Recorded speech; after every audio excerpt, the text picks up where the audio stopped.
Hey guys, thanks for clicking on this video.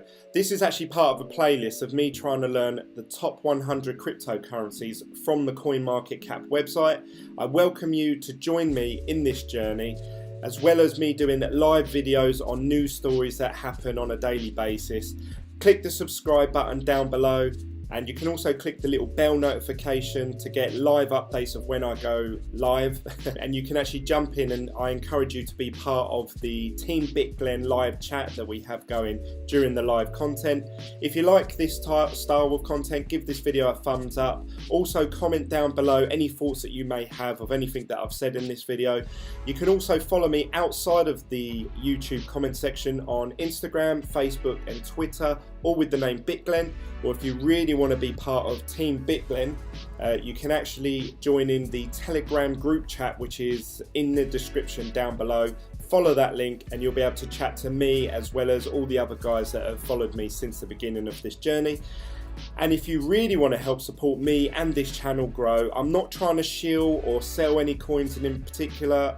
I'm actually trying to support myself using the Team Glen brand that me and Team Glen helped design together, and we actually have a website called teambitglen.com, so head over to there and purchase a piece of merchandise if it tickles your fancy. So let's get into the main content of today.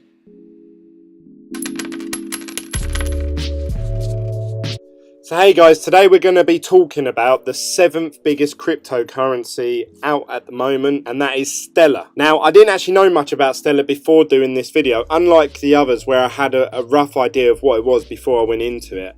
I actually had no idea what Stellar was at all. I haven't used it, I haven't bought any, I don't own any Stellar. So this has been a learning curve for me. Obviously I've been doing research now for a couple of days before leading up to this video. So let's get into what I have found out so far. So one of the first things I discovered about Stellar was that a lot of people are posting online that Stellar is actually just a hard fork from Ripple.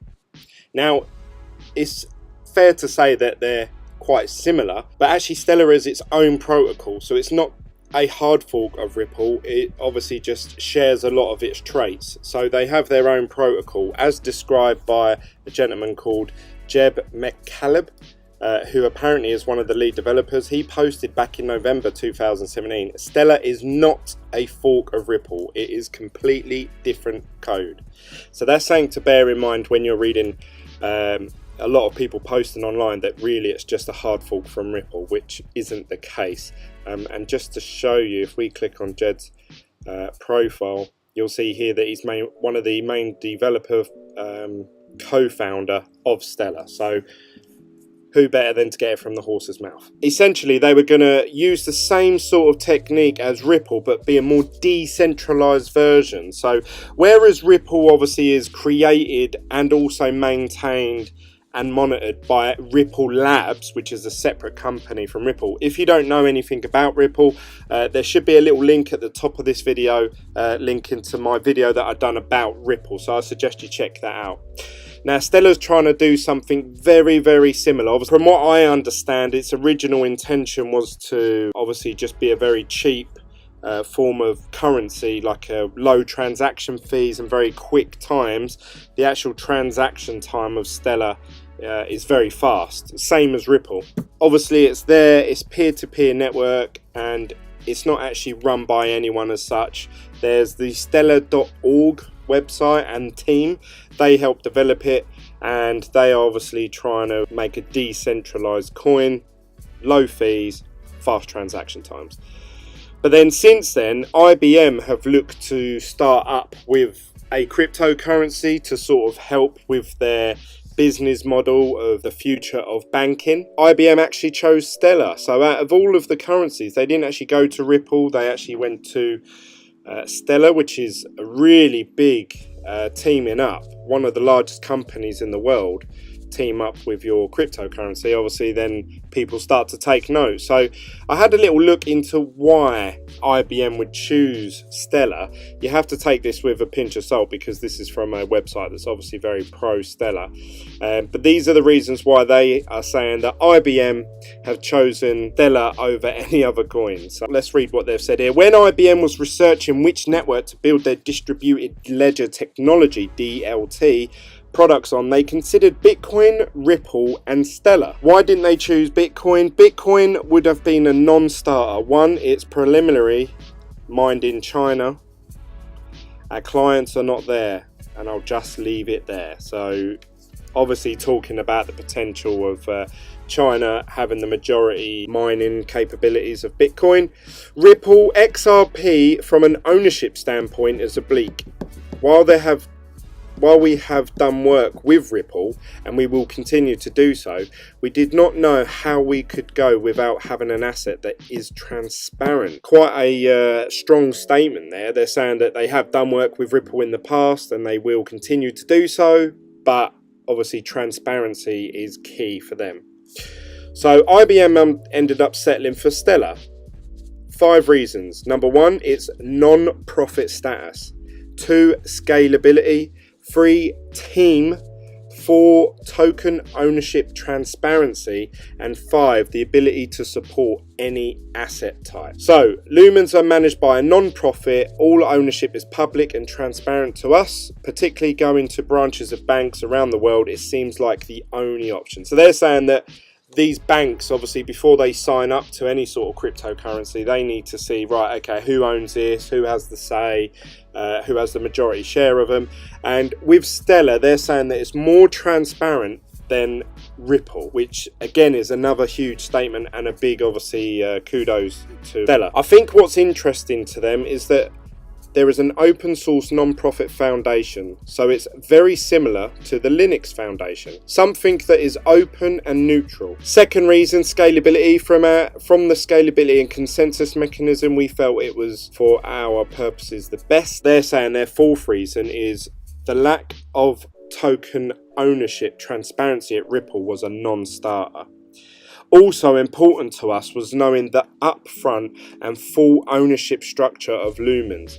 With respect to the founders and the development foundation managing XLM, the process is completely transparent, and we, and you, know the founders' holdings of XLM.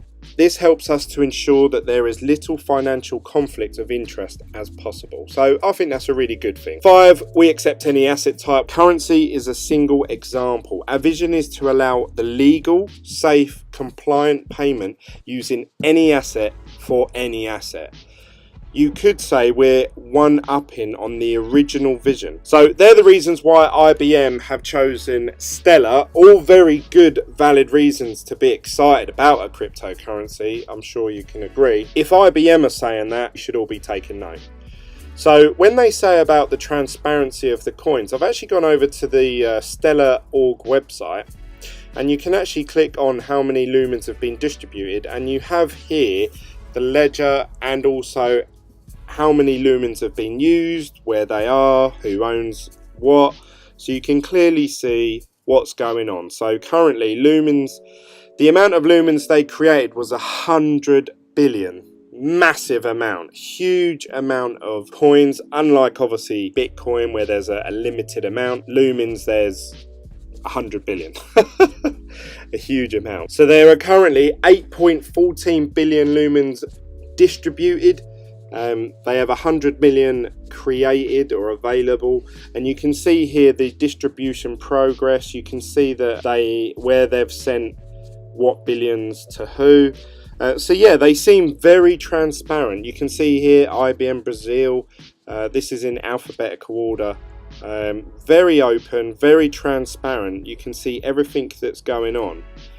Which I think is really good. Now, admittedly, a lot of this, as an average Joe, as a normal person, you may not understand what all of this means. But the fact that they're willing to say, right, here you go, this is what's going on, you can see it all the 24/7, any day of the week, I think is a really good positive for Stellar.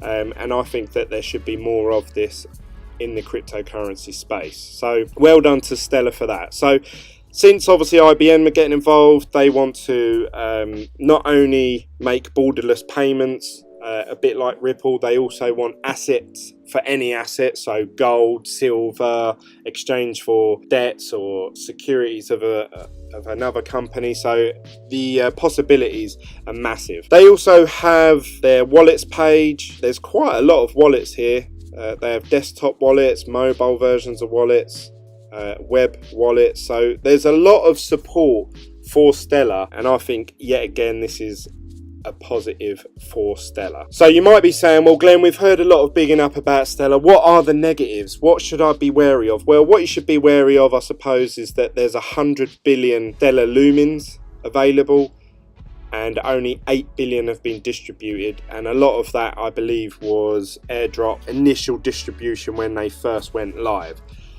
So therefore there doesn't seem to be a huge demand for the coin. Also obviously there is a lot of them, so the price is going to reflect that. Currently they're worth 23 cents, but at an all-time high, obviously when everything was peaking high, they were worth 91 cents. So if you was to compare where they are today to their all-time high, you're talking about a quarter of what it was once worth. So there is potential there for a 3 to 4 times gain if it hit back its all-time high, that is. This is not financial advice in any way, but really what the key is now, I assume, is a race, if you like, for Ripple and Stellar. Who's going to sign up a huge bank? Who's going to get that system up and running that the rest will follow? If it's Ripple, then obviously I can't see much of a need for Stellar.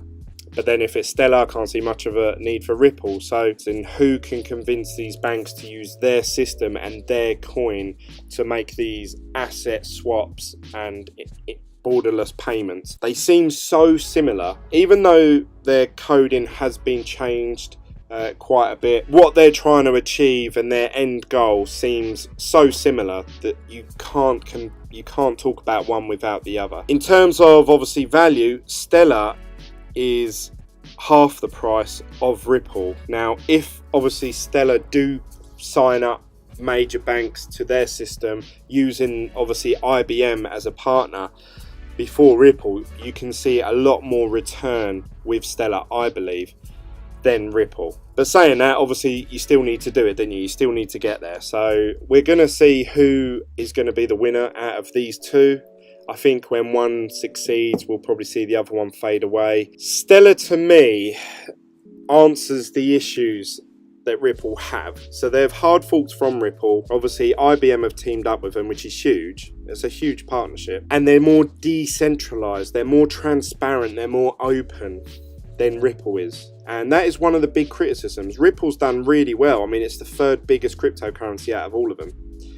But one of the biggest criticisms that Ripple faces every day, from if you look on Twitter, Instagram, Facebook, anything where people are talking about Ripple, is it's centralized, and you know there's a CEO that runs the whole thing and they have the majority share of the coins and they can just drop them whenever they like onto the exchanges. So if you feel that way about Ripple but you like what they're trying to achieve, Stellar may be the next best thing available. And if one of these sign up a bank and do start taking over the current SWIFT international payment method, it's going to be a huge win. You can see plenty of gain. So that's my thoughts on Stellar. I quite like Stellar. From what I've read through their website, like I say, everything's there for you to read, to see. Check out their official website. It's just stellar.org. So that's my quick overview of what Stellar is and what they're trying to achieve. I hope you have enjoyed this content. I look forward to seeing you guys soon for the next video from glen. The next currency we're going to be looking at is Cardano, which is another platform-based coin. Don't know too much about it, so I'm going to do my research now before I do my next video in the next couple of days. Then I'll be looking into IOTA, Tron, Tether and Neo, unless one of them really drop off the coin market website in the next few days. That's it from me. Thanks for watching, guys. Don't forget to give this video a thumbs up. Don't forget to click the subscribe button, which is down here somewhere, and also comment on this video what your thoughts are on Stellar and who you think's going to win the race to take on the banks, Ripple or Stellar. I'd love to hear what you guys have to say. So see you later, guys. Bye.